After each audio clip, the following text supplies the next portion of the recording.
البدع والأهواء، أهل البدع العقائدية وأهل البدع السياسية. نقول بيننا وبينكم السلف، بيننا وبينكم الكتب، كان فيقول البدع بيننا وبينكم. Dan yang dicintai oleh Rasulullah, wa bani hibbihi, dan anak dari orang yang dicintai Rasulullah, karena Rasulullah memang cinta kepada siapa? Kepada Zaid bin Harithah dan kepada anaknya.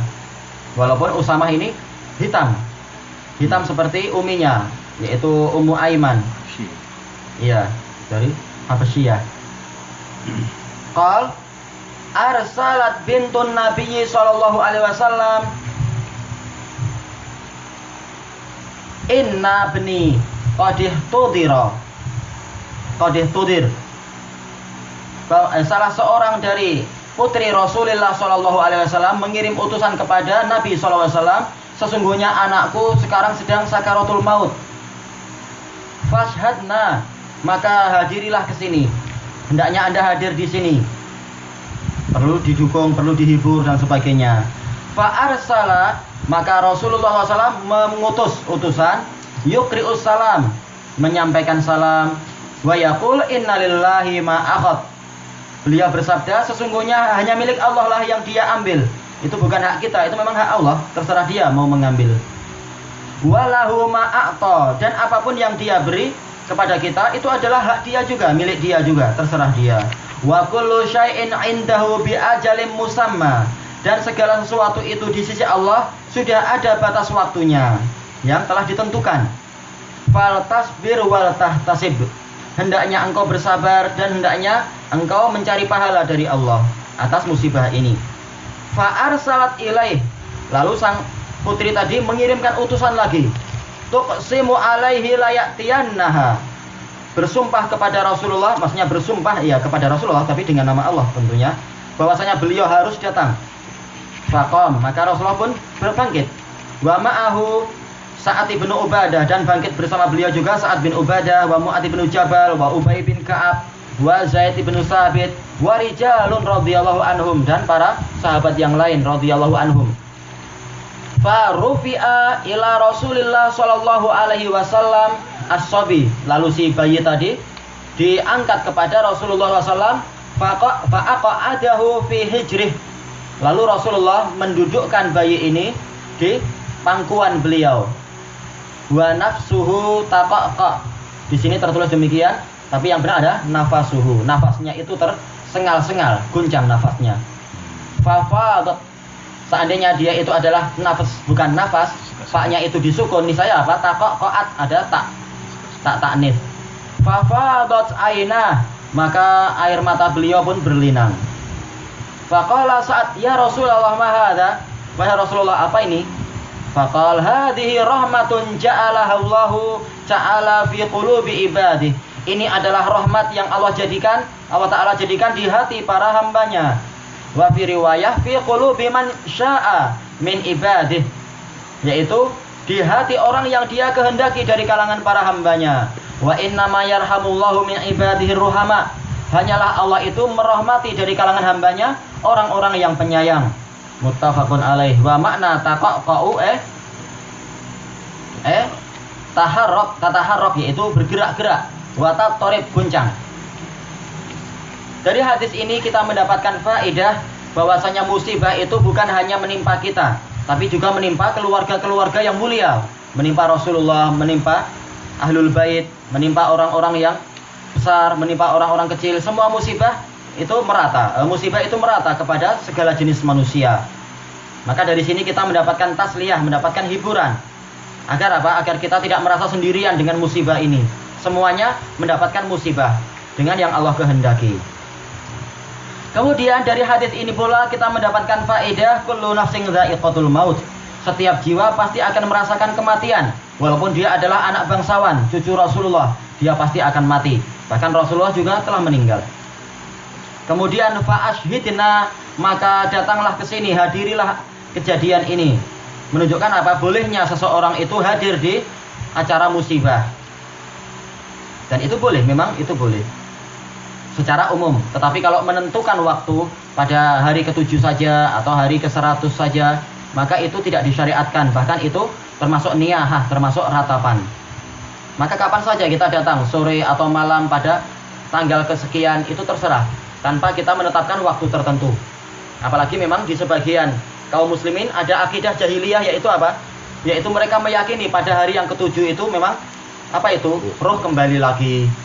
Sehingga perlu apa? Kita sembelihkan ini, sembelihkan itu. Maka ini bahaya sekali akidah yang semacam itu. Baik. Kemudian dari hadis ini juga kita mendapatkan faedah disyariatkannya untuk menitipkan salam, mengucapkan salam. Dan dalil tentang ini banyak sekali. Allah Ta'ala bahkan menitip salam kepada siapa? Kepada Aisyah, juga kepada Khadijah. Juga Jibril titip salam kepada Khadijah, kepada Aisyah. Rasulullah juga titip salam kepada putrinya, kepada sebagian sahabat yang lain.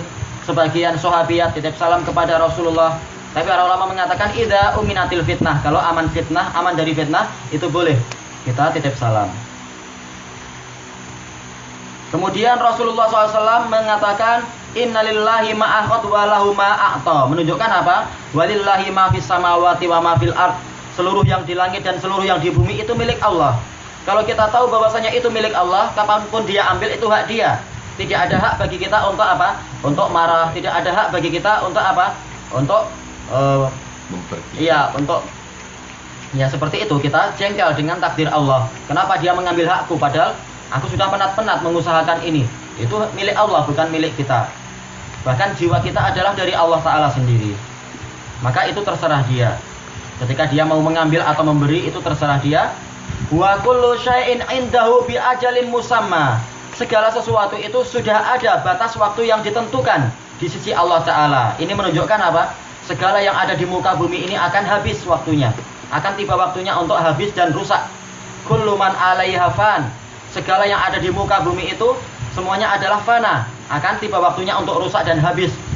Maka hendaknya kita cari apa yang di sisi Allah saja. Wa yabqa wajhu rabbika dzul jalali wal ikram.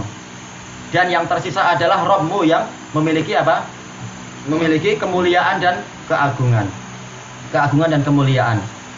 Kemudian dari hadis ini pula kita mendapatkan faedah apa itu syar'iyatu at-tanasuh, yaitu disyariatkannya untuk memberikan nasihat-nasihat yang baik, terutama apa? Orang yang sedang diuji, imannya sedang digoncang. Maka hendaknya apa? Hendaknya diberi nasihat-nasihat yang bagus untuk menguatkan iman kembali. Maka dari sini kita tahu disyariatkannya apa? Takziah, yaitu kita hibur orang itu. Kata para ulama, boleh di jalan, boleh ketika jumpa di pekan, atau jumpa di bandar, atau jumpa di rumahnya, tanpa menetapkan waktu tertentu untuk berkumpul. Kemudian dari hadis ini kita mendapatkan faedah bahwasanya kesabaran, bahwasanya musibah yang dihadapi dengan kesabaran itu akan mendatangkan pahala. Walaupun kita tahu ini milik Allah, tetapi Allah mengambil dan Allah menyiapkan pahala untuk kita. Baik. Kemudian dari hadis ini pula kita mendapatkan faedah syar'iyatu ibrarul qasam. Disyariatkannya untuk memenuhi sumpah. Maksudnya kalau ada orang bersumpah, aku sumpah kamu untuk datang, untuk makan dari makananku, hendaknya kita datang. Nah, ini biasa orang-orang Yaman berbuat semacam itu, dan itu nggak apa-apa. Yang penting tidak menimbulkan masyaqqah, kesulitan. Karena sebagian ada yang memaksa demikian. Aku sumpah untuk kamu datang jam 12 malam. Itu berat bagi kita. Ya sumpah yang baik-baik. Ada yang aneh-aneh. Mereka rajin mengajak makan. Kalau memang dermawan, mereka dermawan. Orang Yaman dermawan, bahkan dalam keadaan tidak punya pun mereka mengundang. Itu yang terkadang kita harus lihat korinah, jangan-jangan sedang tidak punya. Karena kan kita sekedar melaksanakan hadis Nabi, apa itu? Idza du'itum fa'ajibu. Kalau kamu dipanggil, maka penuhilah panggilannya. Nah, pernah kita datangi seorang mustafid, sekarang jadi syekh. Kita tanya tentang sebagian malzamah. Ternyata dia bilang, sudah ayo jalan ke rumahku. Anak bilang, enggak ada kesibukan, enggak apa-apa, makan sedikit. Kita di rumah, ternyata kasihan rumah dia jelek sekali. Lebih jelek dari rumah yang biasa kita lihat di Damat. Terus kita ngobrol lama, sampai akhirnya kehabisan bahan bicara. Makanan enggak datang-datang. Dia masuk rumah, terus ternyata istrinya enggak punya makanan. Wah, kita yang malu, kasihan. Ya, namanya dermawan, tapi terkadang diuji dengan apa? Memang tidak punya makanan. Ada yang lain dipanggil, teman kita Indonesia dipanggil, ya namanya Rasulullah nyuruh datang, dipanggil, ternyata yang punya rumah, kamu jangan dipanggil langsung datang lah. Kita basa-basi ya, tanya, waduh kok malah jadi gitu. Aja ayam. Iya, malah tuan rumahnya yang bilang kalau dipanggil jangan langsung datang. Baik, ya kita lihat Korinah ini serius atau sekedar bahasa yang baik. Baik, dari hadis ini pula kita mendapatkan faedah. Tapi tadi sudah masalah apa itu takziah.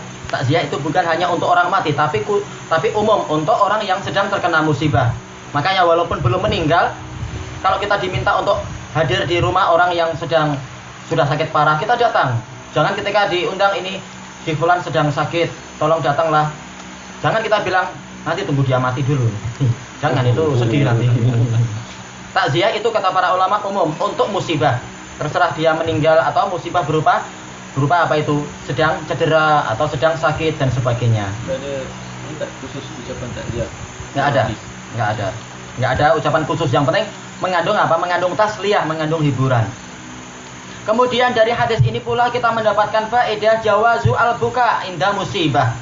Disebutkan oleh para syurah, bolehnya adanya tangisan ketika musibah, tapi bukan niyahah, malam takun niyahah, selama tidak berupa ratapan, mencela takdir Allah, teriak-teriak atau sampai apa? Mencambak apa namanya itu? Menarik rambut misalkan, itu nggak boleh. Menampar-nampar pipi seperti amalan orang jahiliyah, itu tidak boleh. Kemudian dari hadis ini pula kita mendapatkan faedah ar-rahmah laha asarun wa alamah. Rahmat itu memiliki bekas dan memiliki alamat. Di antaranya apa? Ya air mata itu. Menunjukkan bahwasanya itu adalah rahmat yang ada di dalam hati. Kemudian dari hadis ini pula kita mendapatkan faedah apa itu? Al-istifsar indal iskal. Yaitu disyariatkan untuk bertanya kalau sedang iskal. Karena ma'ruf Rasulullah mengajarkan kita untuk sabar. Kenapa sekarang beliau menangis? Maka saat itu kita tanya, mahada ya Rasulullah, ini apa? Ini bagus. Kita tanya dulu sebelum kita kalau kita mengalami kesulitan atau kita mengalami kebingungan. Nah, Rasulullah mendatangkan faedah seperti ini. Ini adalah rahmat Allah. Kemudian dari hadis ini pula kita mendapatkan faedah al-jaza min jinsil amal. Balasan itu sesuai dengan amalan. Allah hanya menyayangi orang-orang yang penyayang. Makanya dalam hadis yang lain Allah Ta'ala Rasulullah bersabda, man la yarham la yurham. Orang yang tidak menyayangi maka dia tidak akan disayangi. Irhamu man fil ardi yarhamkum man fis sama. Sayangilah yang ada di bumi, maka yang di langit akan menyayangi kalian. Dan masih ada beberapa faedah yang lain, tapi insya Allah cukup sampai di sini. Wallahu ta'ala a'lam.